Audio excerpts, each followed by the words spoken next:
from there, we'll try to understand certain DRS settings. Now, guys, these settings will work along with HA as well. Fine. Now let us try to understand certain DRS settings. Guys, what DRS does basically, it does initial placement of the virtual machines when you power on the virtual machine in your DRS cluster. It migrates the virtual machines from one host to another host for load balancing of your cluster. Okay, so when DRS places certain virtual machines on hosts during power on operations, and when it migrates virtual machines from one host to another host for load balancing, now if you configure these settings, then DRS will consider these settings and accordingly it will place the virtual machines, accordingly it will migrate certain virtual machines. Now in DRS settings, the first setting is called as DRS affinity rules for virtual machines. Now you can configure these affinity rules for virtual machines. Based on the affinity rules you configure, DRS is going to place the virtual machines on host, keeping in consideration of these rules which you configure. In DRS affinity rules for virtual machines, you find two types of rules. The first one is affinity rule and the second one is anti-affinity rule. If you configure an affinity rule, then DRS will try to keep certain virtual machines together on the same host. And if you configure anti-affinity rule, then DRS will try to make sure that certain virtual machines are not together. That means they are apart and they are always on separate hosts, not on the same host. So let me explain you why there is a requirement for you to configure these kind of settings, DRS settings. Now, we know that DRS places virtual machines on the host during power on operations, and will also migrate virtual machines from one host to another host for load balancing. So let us say there are two virtual machines which are interdependent on each other. Let us say they always communicate a lot between themselves. Why? Because they are interdependent on each other. Let us say I have two virtual machines, VM1 and VM2. Okay, and these two virtual machines, let us say, are interdependent on each other because they are hosting an application,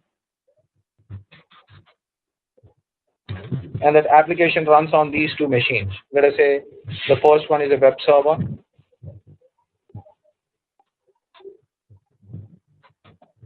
and the second one maybe it is a database server.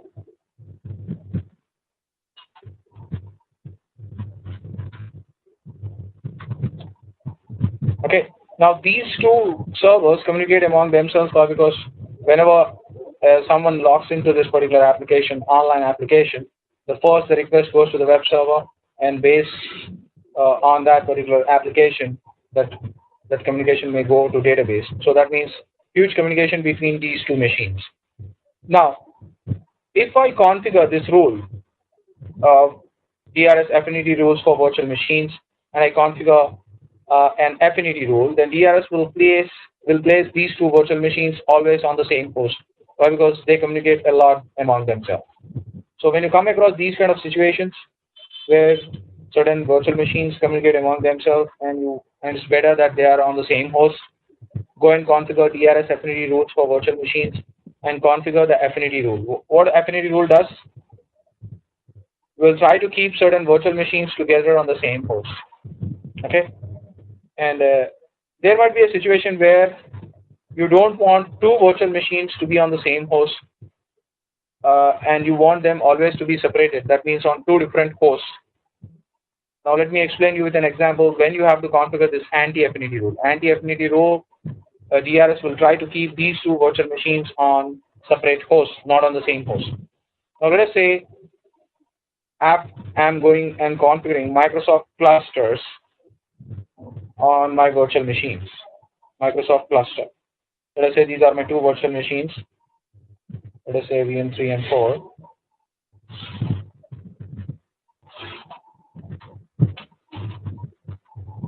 This is 4. I have configured Microsoft clustering service on it so that if one one machine is going down, the other machine is ready to provide services. Normally, we use clustering for high availability. Now, suppose if these two virtual machines are stored or they are running on the same host, let us say they are running on ESXi number one. Okay, if both the virtual machines are running on ESXi one, let us say, and if ESXi one is going down, then both these virtual machines are going down. It doesn't make any sense me configuring Microsoft clusters on these machines. I configured Microsoft clustering inside my virtual machine to have high availability for my application or a particular service. So it is not good that these two virtual machines are on the same host. Better that you place these two virtual machines on different hosts. So what DRS is going to do that maybe it will place VM3 on ESXi1 and VM4 on ESXi2. So always these two virtual machines would be on different hosts. So what is the advantage of this? If host number one is going, let us say, going down, VM3 will also go down. But in VM3 there is Microsoft clusters configured along with VM4. So this VM4 would be running and there is no interruption for my application. So when you come across these kind of issues, then we need to configure anti-affinity rule. If you come across these kind of situations, better to configure affinity rule. So this is called as DRS affinity rules for virtual machines. So when DRS is placing virtual machines on the host and load balancing, it will consider these affinity rules and accordingly it will place and load balance the virtual machines. Clear with the concept, guys? Any questions here? Did you get the logic of DRS affinity rules for virtual machines?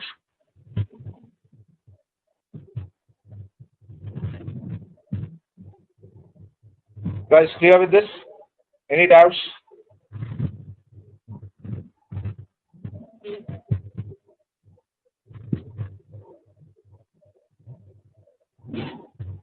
Okay, fine. Let me move forward now. Now, again,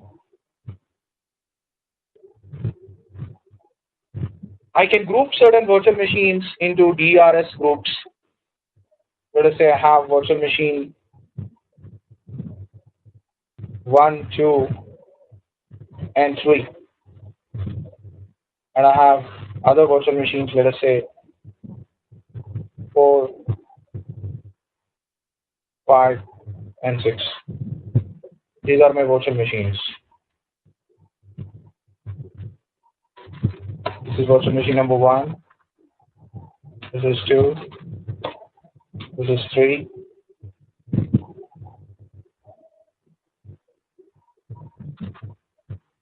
4, 5, and 6. Okay, these are my virtual machines, and I can group them in a DRS group.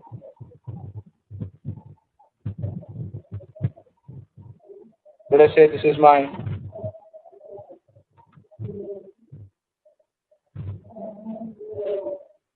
VM DRS group A, and this is my VMDRS group B.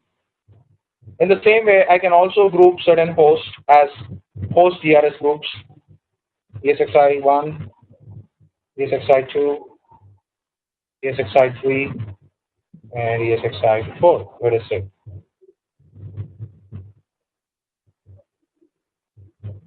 So this is ESXi1, this is 2, this is my third ESXi and the fourth ESXi. And I'll group these two. I'll group these two as host DRS groups. Group 1, let us say. And this is my host DRS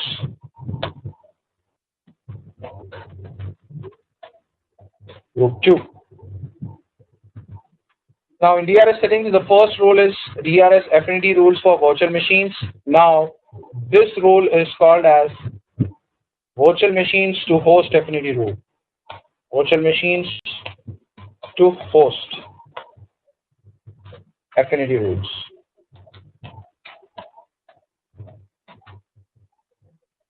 So that is what I mentioned, DRS groups. You can have virtual machine DRS group, host DRS group, and virtual machines or hosts can belong to multiple DRS groups as well. Okay. Now let us see virtual machines to host affinity rule. Now here there are two types of rules.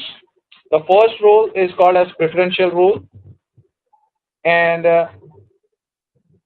it is softly enforced and can be violated.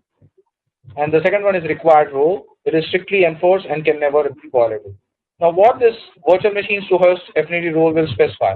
Guys, it will specify whether a group of VMs can run on a group of hosts or not. Okay.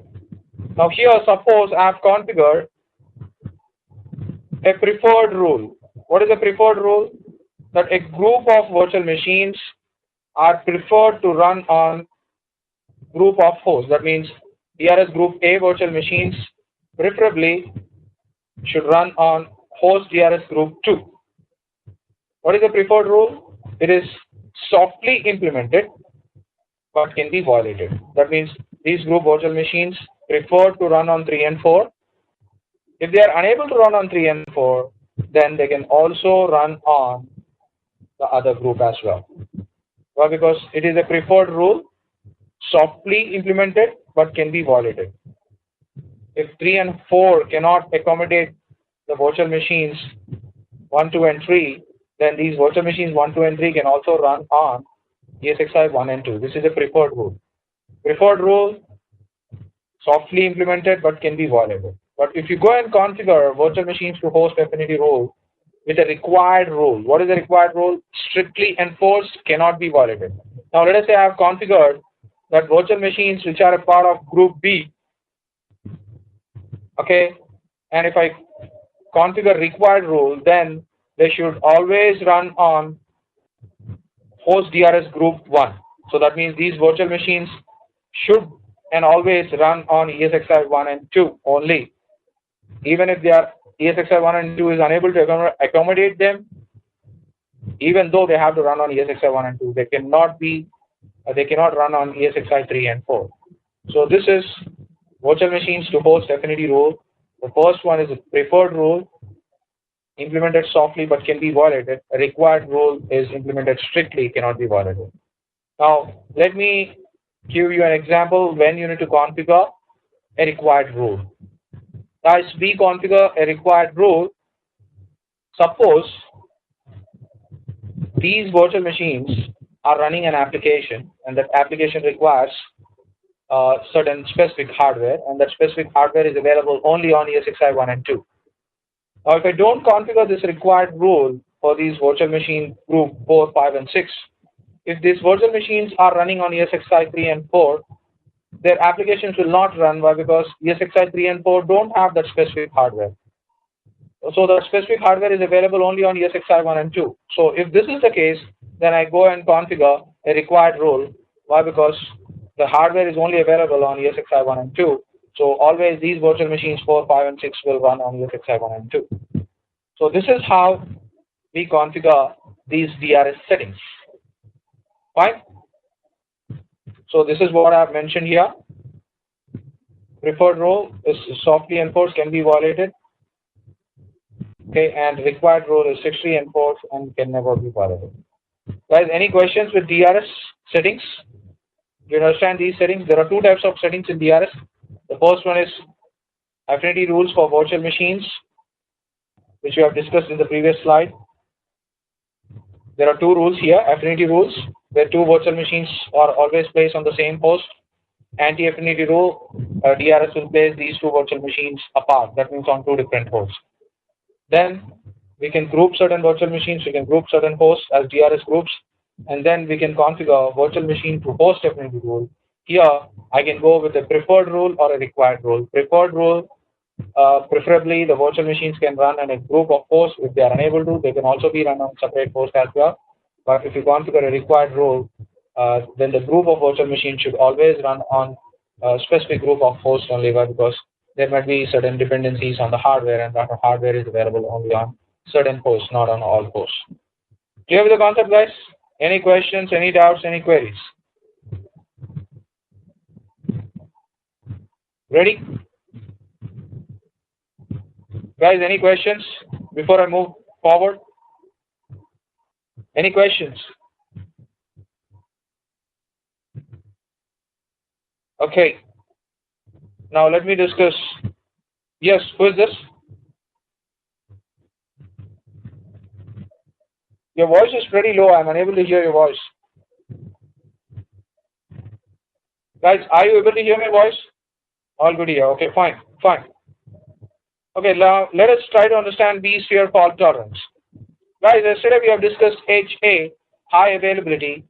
Now, high availability is not a fully redundant cluster. Why? Because in high availability, if the host goes down, the virtual machines are also going down. However, they are getting restarted on some other ESXi host within 3 minutes. So that means high availability do not provide zero downtime for your applications. Now, there might be certain applications in your infrastructure which requires 24/7 support. That means they are running 24/7, and you do not want even a single minute downtime for those applications. That means zero downtime for your applications. Then what should be done? Then you need to go and configure fault tolerance, vSphere fault tolerance. Now, vSphere fault tolerance provides zero downtime and zero data loss for the applications which are running on your virtual machines, even in the event of unplanned downtime. That means even if the host crashes suddenly, then your virtual machines will also go down, but your applications will not have any downtime.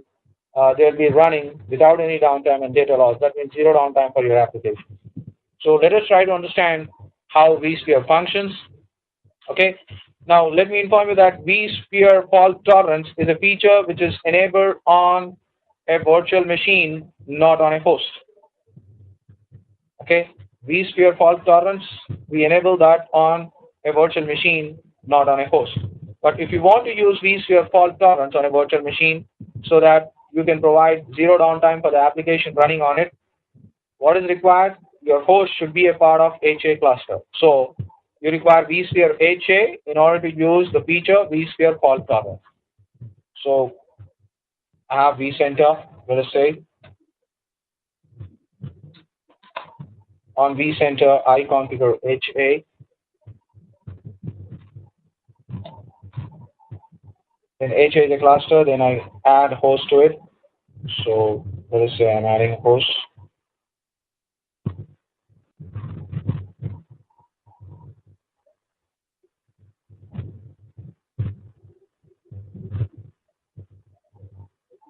Okay, let us say I have 4 ESXi hosts in my infrastructure. I made them a part of my HA cluster. Okay. Now HA doesn't provide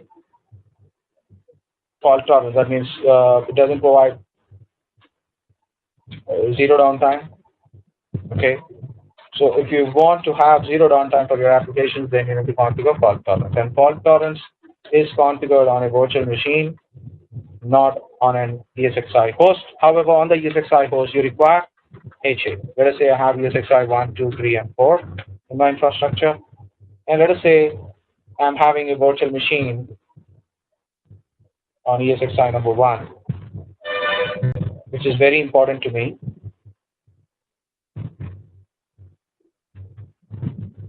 And this virtual machine, let us say it is VM1, and this VM1, let us say it is running an important database, and I don't want to have downtime for this particular database. So then what I do, I go ahead and configure fault tolerance on it. So once I enable fault tolerance, then this virtual machine is protected, 100% protected in the event of unplanned downtime. That means if ESXi1 crashes suddenly, then VM1 will also crash. But what fault tolerance is saying that you don't have any downtime for your application. your application will be running 24/7. Okay, so let us try to understand the architecture of FT. Now, this virtual machine is important. I want to have zero downtime for my database. Okay, and now I enable fault tolerance on this virtual machine. So once I enable fault tolerance on this virtual machine, what happens is that an exactly identical virtual machine is created on some other ESXi host. And exactly identical. When I say exactly identical, it is absolutely identical virtual machine. Another virtual machine is created on some other ESXi host in my infrastructure. Let us say this is the same exactly identical virtual machine VM1 is getting created on ESXi number 2. Now, are these virtual machines running? Yes. VM1 on ESXi 1 is also running. VM1 is also a virtual machine. It is exactly identical to VM1 and it is also running on ESXi 2. Okay. So the idea here is that whenever there is a sudden crash of an ESXi host, VM1 on ESXi 1 will go down. But you know that there is another exactly identical virtual machine running on ESXi 2. Now, this one will take care of the responsibility of providing the service without any interruption. So zero downtime. VM1 on ESXi 1 is going down, but I have another VM1 running on ESXi 2.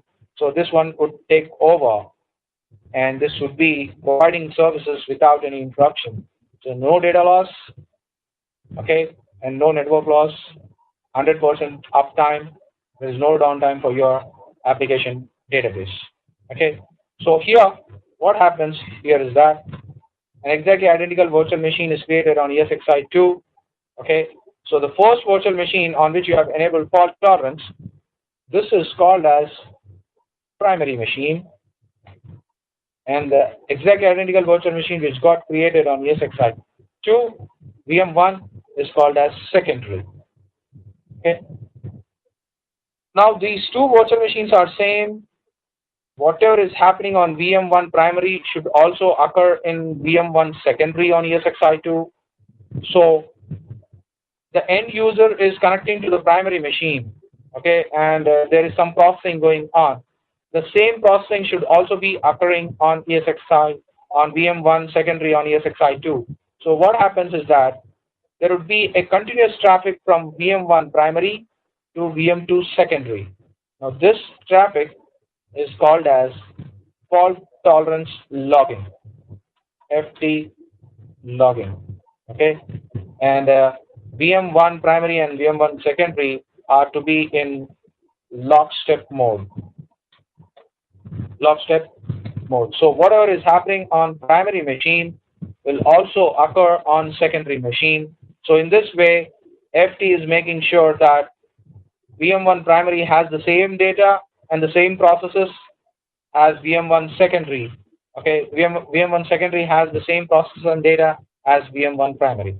So there is continuous logging, fault tolerance logging. So there is traffic from VM1 primary to VM1 secondary. So this traffic is called as fault tolerance logging. And guys, I'll ask you a question now. Who is handling this traffic? Who is sending this traffic from VM1 primary to VM1 secondary? Any idea? From ESXi 1 to ESXi 2.